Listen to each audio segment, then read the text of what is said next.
Transformer sector में तीन और कंपनीज ने रिजल्ट डिक्लेयर किए।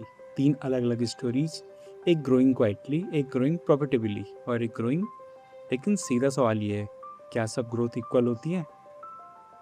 ट्रांसफार्मर सेक्टर के बारे में लोग बहुत एक्साइटेड हैं। इंडिया का पावर डिमांड बढ़ रहा है, रिन्यूएबल एनर्जी का टारगेट है, ग्रिड मॉडर्नाइजेशन चल रही है, तो इस सेक्टर में इन्वेस्टमेंट का केस स्ट्रॉन्ग लगता है।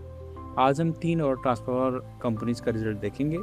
Danish power, Indotech, Atlanta electricals, और नंबर के थ्रू देखेंगे विच कंपनी इज बेटर। तो चलिए स्टार्ट करते हैं। चलिए पहली कंपनी देख लेते हैं, which is Danish power. Danish power एक जयपुर की कंपनी है जो एक एसएमई स्टॉक है और FY26 में इसका रेवेन्यू रहा है 521 करोड़ रुपीस, ग्रोथ है 22%, पैट ग्रोथ है 26%, मार्केट कैप 1600 से 1700 करोड़ रुपीस के आसपास है। एक चीज़ जो इंटरेस्टिंग है, फाइनेंस कॉस्ट 590 लाख से गिरकर 186 लाख हो गया है, मतलब डेट सब्सटेंशियली कम हुआ है, ऑलमोस्ट डेट फ्री कंपनी बन गई है।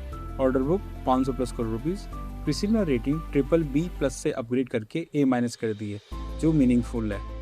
और कुछ कंसर्न भी हैं। पहला कंसर्न है, EBITDA मार्जिन गिर रहा है, 20.9% से 19.1% हो गया है, तो उसे भी ट्रांसफार्मर स्टॉक में हुआ है। रेवेन्यू तेज बढ़ रहा है, बट ऑपरेटिंग एक्सपेंसेस उससे ज़्यादा तेज बढ़ रहे हैं। 24.8% ऑपरेटिंग एक्सपेंसेस ग्रोथ क्या थी, 22.2% रेवेन्यू ग्रोथ। दूसरा कंसर्न है ट्रेड रिसीवेबल्स, 169 करोड़ से जंप होकर 1109 करोड़ रुपीज़ हो गई है। यस, रेवेन्यू बढ़ा है, लेकिन ये जंप कंसर्निंग लगता है। मैनेजमेंट का जवाब है स्ट्रॉन्ग रिलायजेबल ग्रोथ, लेकिन इन्वेस्टर्स को ये ट्रैक करना चाहिए अगले क्वार्टर में।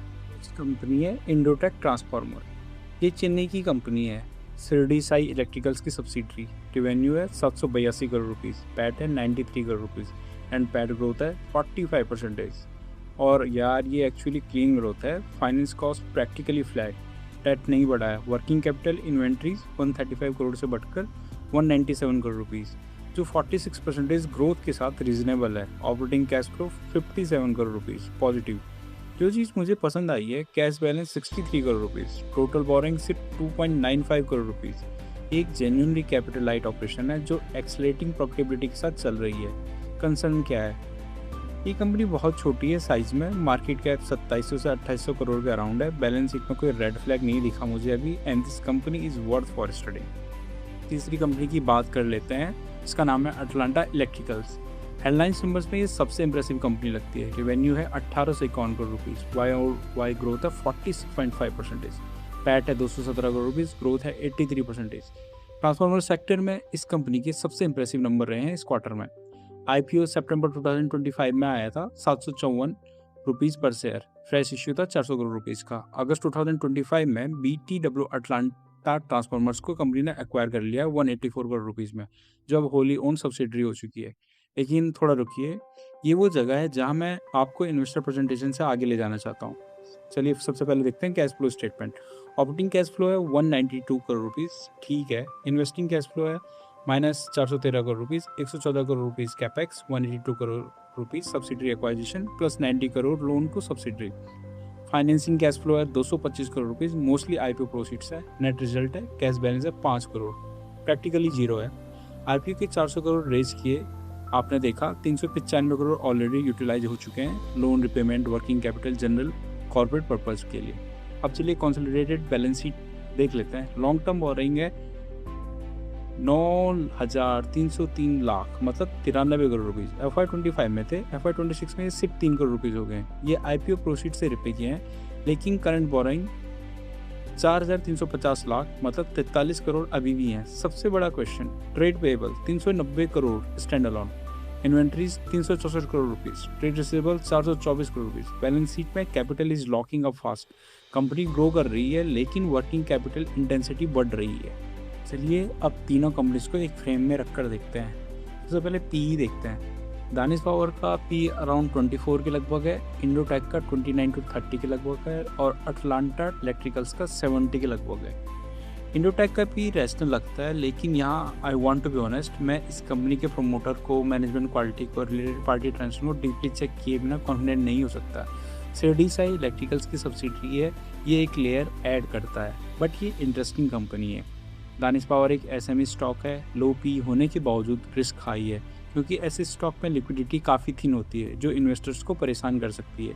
और अटलांटा इलेक्ट्रिकल 70 के PE पर ट्रेड कर रहा है, जो कि काफ़ी महंगा शेयर है। लेकिन अटलांटा का स्टोरी सब्सटेंशियली एक्वाजिशन ड्रिवन है इस year. Without the BTW acquisition growth number काफ़ी डिफरेंट हो सकते थे।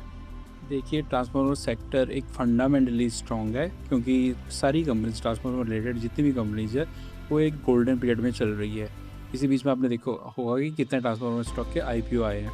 तो इस पर मुझे रखो कोई आर्गूमेंट नहीं है, क्योंकि इंडिया का जनरेशन कैपेसिटी 485 गीगावाट से 570 to 580 गीगावाट जाने वाला है।